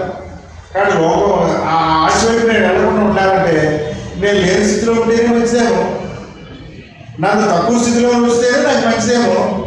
మరి డబ్బులు వచ్చేస్తే నాకు గర్వించేద్దాము, నేను సంఘాన్ని లెక్క చేయలేము, నేను ఇతరులు లెక్క చేయలేము, దేవుని లెక్క చేయలేము అనే భయం నాకు ఉంటుంది. కాబట్టి దేవుడు నాకు ఏ స్థితి ఇస్తే అది నాకు సంతోషం. కాబట్టి మన సంఘంలో ప్రతి వ్యక్తి కూడా ఆయన ఏ స్థితికి ఇచ్చాడు ఆ స్థితిలో నువ్వు ఆనందించు. Be happy. నీ జీతం 10,000, బీ హ్యాపీ. నీ జీతం 1,00,000, బీ హ్యాపీ. అది న్యాయమైందా కాదా అది ముఖ్యమైనది. నీ యొక్క సంపాదన దేవుడి చిత్తానుకూలమైందా, లోక సంబంధమైందా? అత్యాశతో సంపాదిస్తున్నావా? కొంతమంది కొద్ది సాయంత్రం డబ్బు సంపాదిస్తారు. ఏమి చివరికి ఆలోచన రాసినట్టు కదా. కాబట్టి ఎంతకాలం బట్టి అది ఎంత సంపాదించాలి అనే దాని మీద వాక్యం మనల్ని చక్కగా హెచ్చరిక చేస్తుంది. కాబట్టి ఇక్కడ 22వ వచనం ఎంత స్పష్టంగా మనకి చెప్తున్నాడండి. ఒకడు ఆజ్ఞను గైకొనుట వలన ఎక్కడికి వెళ్ళినా సరే వాక్యం ఏం చెబుతుంది? నువ్వు బైబిల్లో ఇలా ఎక్కడ తిరిగినా సరే ఆజ్ఞ చుట్టూ తిరుగుతుంది. ప్రసంగాలన్నీ కూడా ఏం తిరుగుతుంది? ఆజ్ఞ చుట్టూ ఉంటుంది. దేవుని మాట అంటే ఆజ్ఞ, దేవుని మాట అంటే ఆజ్ఞ. కాబట్టి 22వ వచనం చదవండి. అందుకు సమూయేలు తాను సెలవిచ్చిన ఆజ్ఞను ఒకడు గైకొనుట వలన యెహోవా సంతోషించినట్లు ఒకడు దహన బలులను అర్పించడం వలన ఆయన సంతోషించిన ఆలోచించును. కాబట్టి ఏమనుకుంటున్నాడు మనిషి? ఏమనుకుంటున్నాడు? నేను చందా ఇచ్చేస్తున్నానండి, దేవుడిని తృప్తిపరుస్తున్నాను అనుకుంటున్నాడు. ఒకడు ఏమనుకుంటున్నాడు? ఆయన ప్రార్థన ప్రమాణం చేసేస్తాను అనుకోవచ్చు. నారాయణుడు ఏమనుకోవచ్చు? అప్పుడు నేను ప్రసంగం గట్టిగా చేసేస్తాను అనుకోవచ్చు కదా. మనలో ఒక్కొక్కడు ఒక లోపం ఉంటుంది కదా. కానీ మనతో ఇవాళ వాక్యము ఏమని చెప్తుంది? అరే బాబు, నీ ప్రసంగం గొప్పది కాదురా బాబు అని నాకు చెప్పు. మీరు నాకు ఇచ్చే సమయము, నాకు ఇచ్చే చందాల కంటే గొప్పదైన ఉంది. ఏంటంటది? నా మాట చేయకండి, ఫాలో మై కమాండ్మెంట్. నాకు ఇస్తున్నావు సంతోషం, ఐఎమ్ హ్యాపీ. దానికంటే ముందు నువ్వేం చేయాలి? Follow the commandment of God. దేవుని ఆజ్ఞ చేయకుండా నేను ఇది ఇచ్చేస్తాను. దేవుడు 7వ రోజున ఆయన సృష్టించమని చెప్తే నేను మొదటి రోజు సృష్టిస్తానంటే ఆయన ఎట్లా వింటాడు? చెప్పండి, వింటాడా? ఎందుకు వినడండి అనే వితరణ చేస్తాను. వినడు. మానవులు పెట్టిన ఇన్స్టిట్యూషన్లోనే నువ్వు సెలవిచ్చిన రోజున ఏమన్నా స్కూల్లో ఉంటారా? ఉండరు. ఇళ్ళలో ఉంటారు. స్టూడెంట్స్ ఆ రోజు పాఠాలు వింటానికి వెళ్తే పాఠాలు ఎవరు చెప్తారా? చెప్పరు.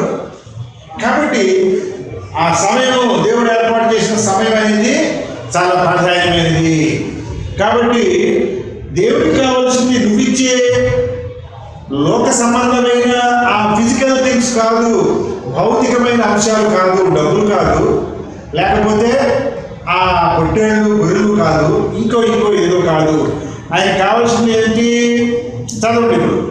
ఆలోచించుము, బలులు అర్పించట కంటే ఆజ్ఞలు గైకొనుటయు, పొట్టేళ్ల కొరకు అర్పించట కంటే మాట వినుటయు శ్రేష్టము. కాబట్టి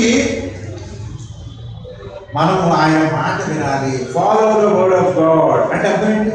దేవుని మాట అంటే అర్థమేంటి? మాట. వర్డ్ ఆఫ్ గాడ్ అంటే ఏంటి చెప్పండి? వర్డ్ ఆఫ్ గాడ్ అంటే కమాండ్మెంట్. వర్డ్ ఆఫ్ గాడ్ అంటే ఒక పదం ఏంటి? ఆజ్ఞ. మెస్సయ్య దేవుని ఆజ్ఞగా ఉన్నాడు. ఆయన ఆజ్ఞను పాటించాడు. చూడండి ఎంత స్పష్టంగా వాక్యం చెప్తుందో. ఆయన దేవుని మాటగా ఉన్నాడు, దేవుని ఆజ్ఞగా ఉన్నాడు. ఆయన వాటిని అనుసరించాడు. మళ్ళీ తండ్రి చిత్తము నెరవేర్చడానికి నేను వచ్చానని చెప్తున్నాడు, కానీ నేనేదో కొత్తగా చెప్పట్లేదు మీకు అని చెప్తున్నాను. కాబట్టి దీన్ని పక్కన పెట్టేసి వాళ్ళు ఏం చేస్తున్నారు? బోధ అంతా ఏం చేస్తున్నారు? సొంత బోధ, స్వకీయ బోధ. ఇంకేమంటే ఆజ్ఞను కొట్టేశారు, మార్చేశారు. కాబట్టి ప్రియ దేవుని సంగమా, ఆ రోజు సౌలుని గద్దించిన వాక్యమే ఈరోజు ప్రపంచ క్రైస్తవుల్ని మనం కూడా గద్దిస్తుంది. నీవు నీ ఇష్టానుసారమైన రోజులు ప్రార్థన చేస్తే దేవుడు వినడు. నీ ఇష్టానుసారంగా పండుగలు చేస్తే దేవుడు వినడు. ఆయన నియామకాలను పెట్టాడు, ఆయన ఆజ్ఞలు పెట్టాడు. ఆయన తయారు చేసిన భూమి మీద సిస్టమ్ని మార్చడానికి నువ్వెవరు అసలు? అంతేనా? ఆయన ఒక సిస్టమ్ తయారు చేశాడు. దాని మీద పెద్దమంది ఎవరిది? ఆయనే. కీర్తనకారుడు చెప్తున్నాడు, సకల భూమికి రాజు యెహోవా. ఈ విశ్వానికి మొత్తానికి రాజు ఆయన. ఏ గ్రహం ఎలా తిరగాలో ఆయన తిప్పుతూ ఉంటాడు. ఆగమన్నప్పుడు ఆగిపోతాయి. తిప్పేది ఆయన, నడిపించేది ఆయన. నువ్వు నేనేంటి? కానీ మనం ఏం చేస్తున్నాము? ఎవరో సునీత సార్ తప్ప పాపం నా తప్పు పడతారు. తిరిగి వద్దాం అనుకున్న టైంకి అన్ని పాడైపోయినాయి పాపం. ఇప్పుడు అన్నీ అనుకున్న టైం కంటే ఎక్కువ రోజులు వస్తాయి. ప్రార్థన చేద్దాం, దేవుడు ఆ అమ్మాయిని క్షేమకరంగా రక్షించాలని. ఈ సృష్టి అయింది కాబట్టి ఆ సృష్టి రహస్యాలు తెలుసుకుంటాక వెళ్ళింది. ఆమె దేవుడు క్షేమకరంగా రక్షించాలని మనం కూడా ప్రార్థన చేద్దాం. కాబట్టి ఆయన చెప్తే అది తిరిగి వస్తుంది. ఆయన అడగాలి, దేవా ఈ దారి అంటే నాకు చూపించమని సునీత చెప్తే అడగాలి. అందుకే ఉంటాడేమో. మీకు తెలుసా ఈ సంగతి? నీల్ ఆర్మ్స్ట్రాంగ్తో పాటు ఇంకొక ఆయన వెళ్ళాడు. ముగ్గురు వెళ్ళారు, పేరు మర్చిపోయింది. అందులో ఒక ఆయన ఈ belongs to church of God. తెలుసా మీకు? అక్కడికి వెళ్ళినప్పుడు చంద్రమండలానికి వెళ్ళిన వాళ్ళు ఒక ఆయన ఈ belongs to church of God అని పేరు కూడా ఉంటుంది. ఆయన అలా వచ్చేటప్పుడు అలా ఆకాశం చూసి దేవుడు ప్రార్థన చేశాడు. కీర్తనలో ఉండి నేను చూసిన దానికంటే ఇలా చూస్తే అబ్బా దేవా నీ సృష్టి ఎంత గొప్ప దేవా అని ప్రార్థన చేశాడు. అక్కడ శూన్యంలో అక్కడి నుంచి వచ్చిన తర్వాత ఇక నాకు ఈ సైన్స్ వద్దు, ఏమి వద్దని పట్టుకున్నాడు. ప్రకటించాడు. అంటే ఆ శూన్యంలోకి వెళ్ళిపోయేటప్పటికి దేవుడు మాట్లాడాడు ఆయనతో, అరే బాబు ఇది నా సృష్టి, నేనేం చెప్తే అది జరుగుతుంది. కానీ నువ్వు కూడా ఏం చేయాలి? నేను చెప్పినట్టు చేయాలి. కానీ మనం ఏం చేద్దాం? అబ్బో ఆజ్ఞలు మళ్ళీ వల్లిస్తాం కదా, దేవుడి ఆజ్ఞలన్నింటినీ వివరించి చెప్పాను, బాగా చెప్తాను, ఒక్కడు కూడా వేయకూడదు, మన గురించే మాట్లాడాలి. కాబట్టి మన ఎదుటిని విమర్శించే ముందు ఏం చేయాలి? నేను ఎలా ఉన్నాను? ప్రభా నీ ఆజ్ఞలు కైకుంటున్నానా? అనుదినము ఈ వారంలో నీ ఆజ్ఞలు కైకుంటున్నానా? ఈ ఆజ్ఞలు తప్పిపోయిన ప్రభా నన్ను క్షమించు, నన్ను క్షమించు, నన్ను క్షమించు అని మనం ప్రార్థన చేయాలి. మన బిడ్డల గురించి మనం ప్రార్థన చేయాలి, మన సంఘం గురించి మనం ప్రార్థన చేయాలి, మన రాష్ట్రం గురించి, మన సిటీ గురించి, మన దేశం గురించి, మన ప్రపంచం గురించి మనం ప్రార్థన చేసేవారిగా ఉండాలి. దేవుని మాట వినుట శ్రేష్టము. ఏం చెప్తుంది అక్కడ? ఏమని చెప్తుంది? పొట్టేళ్ల కొవ్వు అర్పించడం అంటే మాట వినుటయు శ్రేష్టము. శ్రేష్టము. 22 ఏమని చెప్తుంది? బలులు అర్పించడం As the Lord has great delight in burnt offerings and sacrifices, as in obeying the voice of the Lord. To obey is better than sacrifice. కాబట్టి దేవుని మాట వినాలి, దేవుని మాట వినాలి. మాట వినమంటే ఆయన ఏమి చెప్పాడు దాన్ని చేయాలి, దాన్ని మార్చొద్దు, మార్చే అధికారం నీకు లేదు. ఇంకా దీంట్లో చూస్తే మనం ముందుకెళ్తే చూడండి, అక్కడ ఒక మాట, చాలా చక్కటి మాట ఉంటుంది. 29 చదవండి. 29 మరియు ఇశ్రాయేలులకు ఆధారమైన వాడు నరుడు కాడు, ఆయన అబద్ధమాడడు, పశ్చాత్తాపపడడు. ఏమిటండి? ఆ ఇజ్రాయేలీలు ఎవరి మీద ఆధారపడి ఉన్నాడో ఆ దేవుడు విల్ నాట్ లై, ఆయన అబద్ధమాడడు. Not repent. రిపెంట్ అంటే అర్థం ఏంటి? వెనక్కి తీసుకోడు. ఆయన పశ్చాత్తాపడు. ఒక పని ఆయన చెప్పింది చంపేయని చెప్పిన తర్వాత మళ్ళా ఇంకెందుకు నేను బతికించాలని ఆయన అనుకోడు, బాధపడి.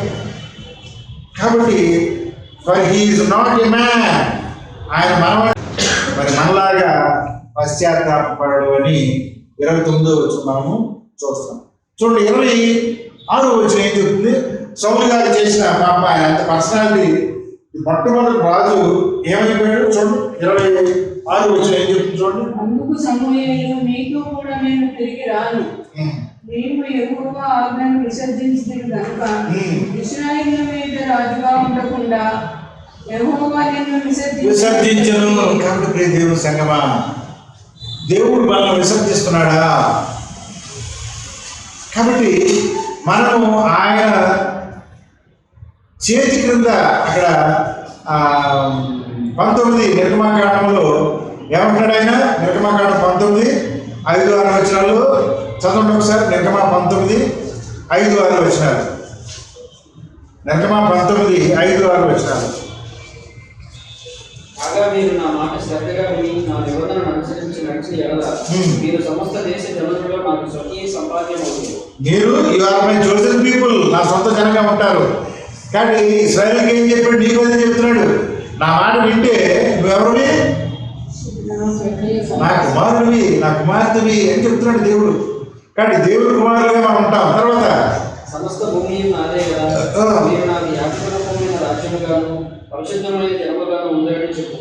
నువ్వు ఇశ్రాయేలుతో పలకవలసిన మాటలు ఇవే అని చెప్పగా మోషే వచ్చి ప్రజల పెద్దలను పిలిపించి యెహోవా తనకు ఆజ్ఞాపించిన. అక్కడ ఇంకొక విషయం ఆయన ఏమంటాడంటే, నేను మోసుకొచ్చాను మిమ్మల్ని అంటాడు ఆయన. 4వ వచనంలో రెక్కల మీద మోసి, గ్రద్ద రెక్కల మీద మోసి నేను ఏ విధంగా నడిపిస్తున్నాను. కానీ మనము ఆయన చిత్తాన్ని నెరవేర్చే వారిగా ఉంటే ఆయన మనల్ని మోస్తాడంట, ఆయన మనల్ని నడిపిస్తాడు, ఆయన మనకు వాహనంగా ఉంటాడు అనే విషయాన్ని మనం చూస్తున్నాం. కాబట్టి సౌలు గారు ఏం చేశాడండి? The great. ఈ సౌలు గారు కూడా మంచి పర్సనాలిటీ అంట. ఎవరు? నూతన నిబంధనలో ఉండే సౌలు గారు కూడా గుర్రం వేసుకుని బ్రహ్మాండం తిరిగేవాడంట. ఈ సౌలు గారు ఏమయ్యాడు? మారు మనసు పొందాడు. ఈ సౌలు గారు ఏం చేశాడు? మారు మనసు పొందాడు. ఆ సౌలు గారు మారు మనసు పొందాలి. అదే సోదే చివరికి నాశనం కదా. కాబట్టి మారు మనసు పొందాలి. ఇక్కడ ఈ ఇద్దరు సౌలుకి ఉన్న తేడా ఏంటి? కొత్త నిబంధనలో ఉన్న సౌలు వారు మనసు పొందాడు, పాత నిబంధనలో ఉన్న సౌలు వారు మనసు పొందలేదు. కాబట్టి దేవుని సంతోషపరచాలంటే ఏం చేయాలండి? మనము వాటి కాబట్టి ఆయన మాట వినాలి. Listen to the word of God. ఆయన ఆజ్ఞను పాటించాలి. తర్వాత దేవుని ప్రజలు ప్రయోజనం లేని దేవతలని దేవునికి బదులుగా మార్చుకున్నారు. ఇశ్రాయేలీయులు ఆ గడ్డ రెక్కల మీద వాళ్ళు మోసుకొచ్చారని చెప్తున్నాడు, మీరు నా ప్రజలని చెప్తున్నాడు, మీరు నా స్వకీయ జనం అని చెప్తే అంతటి గొప్ప జనము ఏం చేశారంటే విగ్రహాలను పూజిస్తున్నారు. వాళ్ళు విగ్రహాన్ని పూజించింది ఎవరు? కేవలము ఆ ఐగుప్తీయులు కాదు, కేవలం కనానీయులు కాదు, కేవలం మన దేశంలో కాదు, ఇశ్రాయేలీయులు కూడా విగ్రహాన్ని పూజించారు. అసలు భారతదేశానికి విగ్రహాలను తెచ్చింది కూడా నాకు తెలిసి ఆ ఇశ్రాయేలీయుల యొక్క సేవకులే, చరిత్ర బట్టి చూస్తే. కాబట్టి ఇక్కడ మనము దేవుని ప్రజలు దేవునికి బదులుగా విగ్రహాన్ని పూజిస్తున్నారు. చూడండి, ఇర్మియా 2వ అధ్యాయము 11 నుంచి 13. అమ్మ చూడండి, ఇర్మియా 2వ అధ్యాయము 11 నుంచి 13. ఇర్మియా 2వ అధ్యాయము 11 నుంచి 13. ఈ రోజున మానవుడు ఏం చేస్తున్నాడండి? విగ్రహారాధన. ఎలాంటి విగ్రహారాధన? దైవత్వం లేని తమ దేవతలను ఏ జనమైనను ఎప్పుడైనా మార్చుకున్నా అయినను నా ప్రజల ప్రయోజనం లేని దానికై. ఇక్కడ ఈ పని చేసింది ఎవరంట? ఈ పని చేసింది ఎవరు? ఈ విగ్రహాలను పూజించింది ఎవరు? నా ప్రజలు. నా ప్రజలు అంటే నా స్వకీయ జనముగా పేరొందిన ఆ ఇశ్రాయేలీయులు ఏం చేస్తున్నారండి?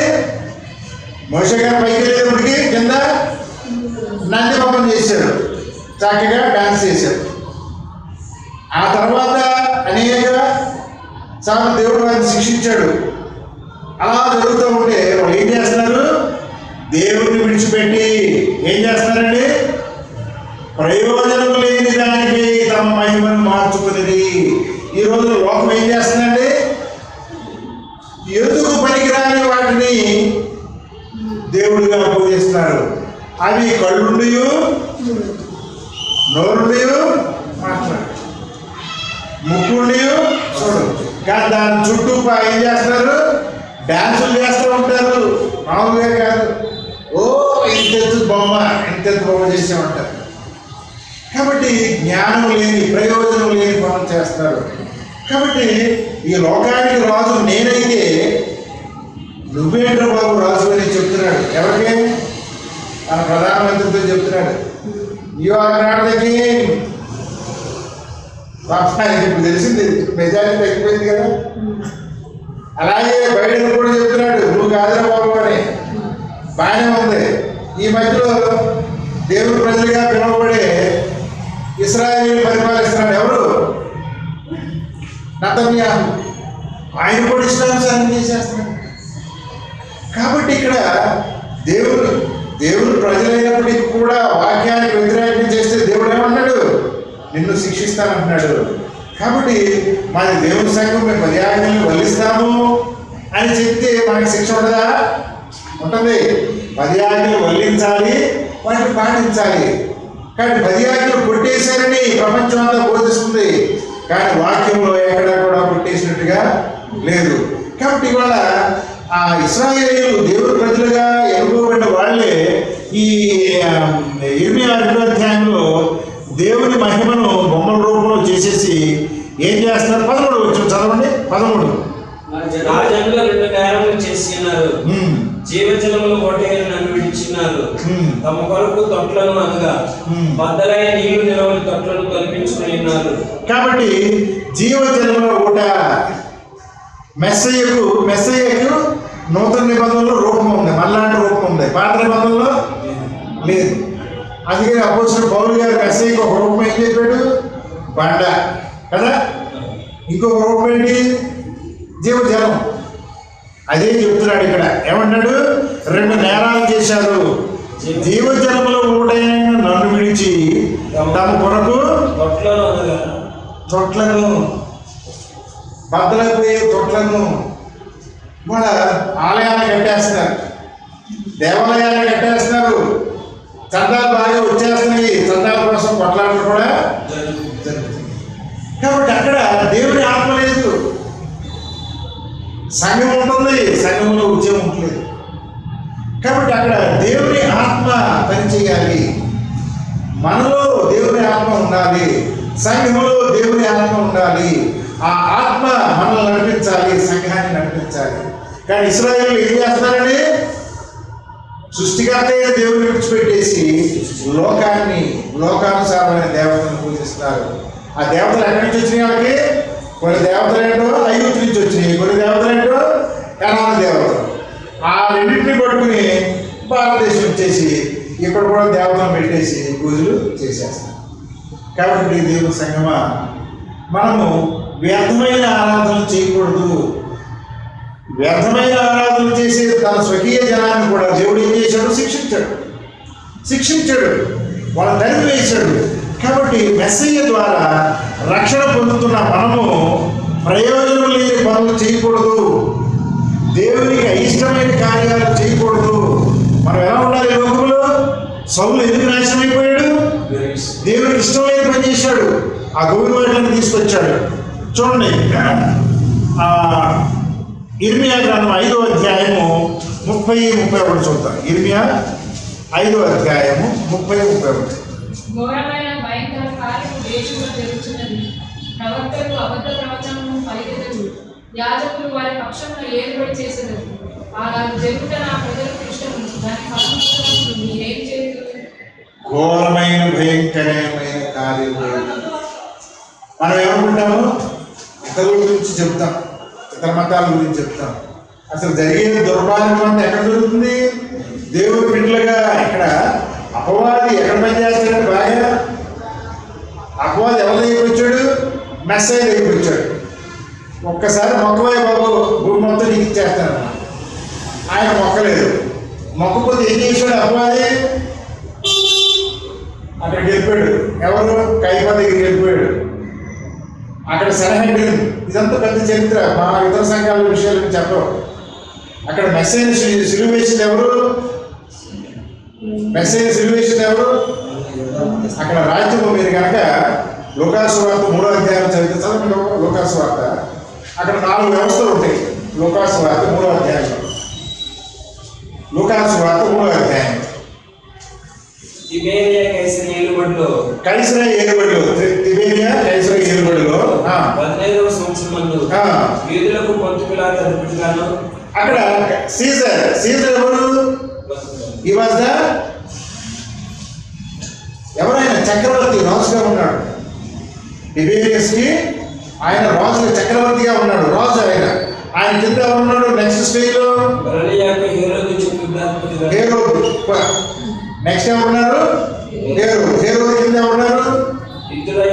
పిలాతు ఉన్నాడు. పిలాతు కింద ఎవరున్నారు? ఇక్కడ పై స్టైల్ ఎవరున్నారు? అందరికంటే పైన సీజర్, కైసర్ కింద ఎవరున్నారు? హేరోదు కింద ఎవరున్నారు? ఉదాహరణకి భారతదేశం తీసుకోండి. ప్రైమ్ మినిస్టర్ కింద ఎవరు? సీఎం కింద ఒక జిల్లాలో ఎవరు ఉంటారు? జిల్లా పరిషత్ చైర్మన్. అలా కాబట్టి 4 అంచెల వ్యవస్థ ఉంటుంది. ఇక్కడ ఈ ప్రాంతం అంతా కూడా ఆ రోమా సామ్రాజ్యంలో ఉన్నప్పుడు కింద స్థానంలో ఎవరున్నారు? పిలాతు కింద ఎవరున్నారు చెప్పండి. ఇప్పుడు నా 3 స్టేజ్ అయిపోయినాయి. పిలాతు కింద స్థానంలో ఎవరున్నారు? ఈ సెన్హెడ్రిన్ అంటే 70 మంది యూద పండితులు ఉంటారు. వాళ్ళకి హెడ్ ఎవరు? యాజకుడు ఎవరున్నారు అక్కడ? అప్పుడు కైపా. కాబట్టి మెస్సయ్యను సిలువ వేసినప్పుడు ఆ స్థానిక ప్రభుత్వం ఎవరు? కైపా కింద 70 మంది. వీళ్ళు పిలాతు మీద ఒత్తిడి తీసుకొచ్చి పిలాతు సిలువ వేయించాడు. కానీ మెసేజ్ సిలువ వేసింది ఎవరు? యూదులే, యూదా స్థానికులు. కాబట్టి వీళ్ళు దేవుని ప్రజలుగా ఉన్న వాళ్ళు ఏం చేశారు? ఇక్కడ వాళ్ళు భయంకరమైన కార్యాలు, చివరికి దేవుని కుమారునే సిలువ వేసి చంపేశారు. ఈ రోజు కూడా క్రైస్తవ మతముగా చెప్పుకుంటూ మరి 321 ADలో మార్చబడింది క్రైస్తవ మతం అంతా కూడా. ఈ విషయాన్ని మన వాళ్ళు ఎవరు చెప్పరు. ప్రొటెస్టాంట్స్ అని చెప్తున్నారు. ప్రొటెస్టాంట్స్ అంటే ఎవరు? రోమన్ క్యాథలిక్ సిద్ధాంతాలు వ్యతిరేకించిన వాళ్ళు ప్రొటెస్టాంట్స్ అంటారు. అసలు రోమన్ క్యాథలిక్ సిద్ధాంతాలు ఎక్కడి నుంచి వచ్చినాయి అంటే 321వ సంవత్సరంలో ఎవరు మార్చారు? కాన్స్టంటైన్ అనే చక్రవర్తి మార్చాడు. ఏం మార్చాడు? అది బైబిల్లో లేవు. అవన్నీ కూడా చరిత్రలో ఉంటాయి. ఆ చరిత్రే దేవుడి సంగతి చెప్తుంది. ఆ చరిత్ర గురించి చెప్తున్నాం. మార్చబడింది, దేవుని ఆజ్ఞ మార్చబడింది, సబ్బాతు మార్చబడింది, పండుగలు మార్చబడింది. అలా 1200 సంవత్సరాలు మార్చబడిన సిద్ధాంతం ఉంటుందని ప్రకటన గ్రంథంలో ముందుగానే చెప్పబడింది. ఇవన్నీ జరిగినాయి.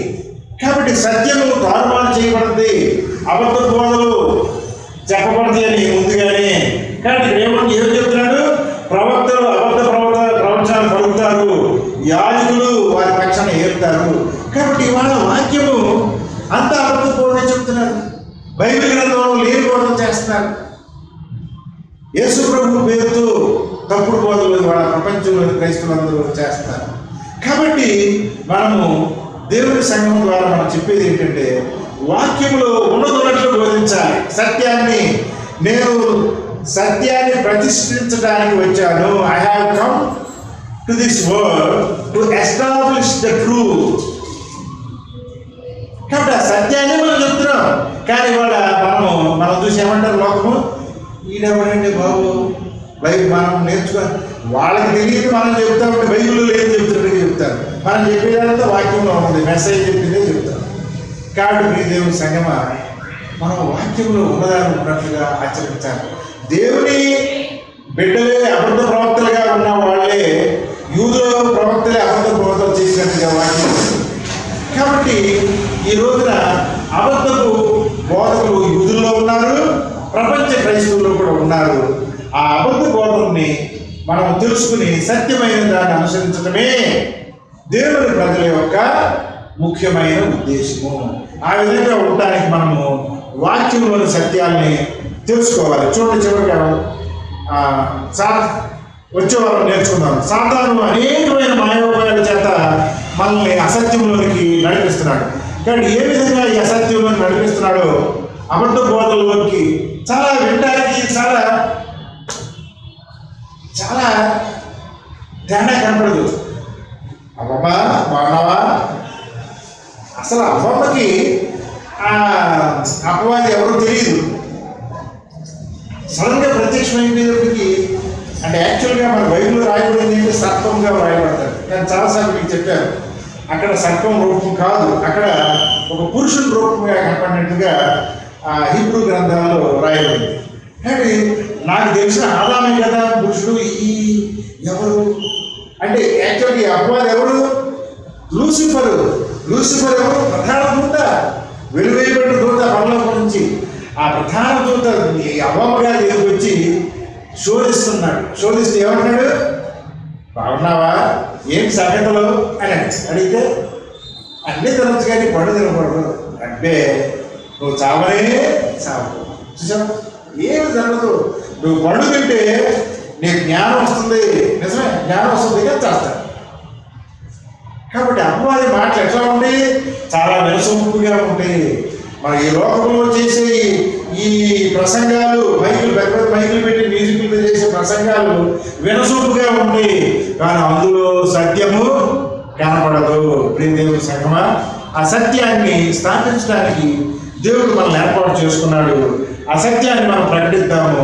ఆ ప్రకటించే శక్తిని కుమారుడు ఆత్మ ద్వారా మనకందరికీ మెండుగా అనుగ్రహించును గాక.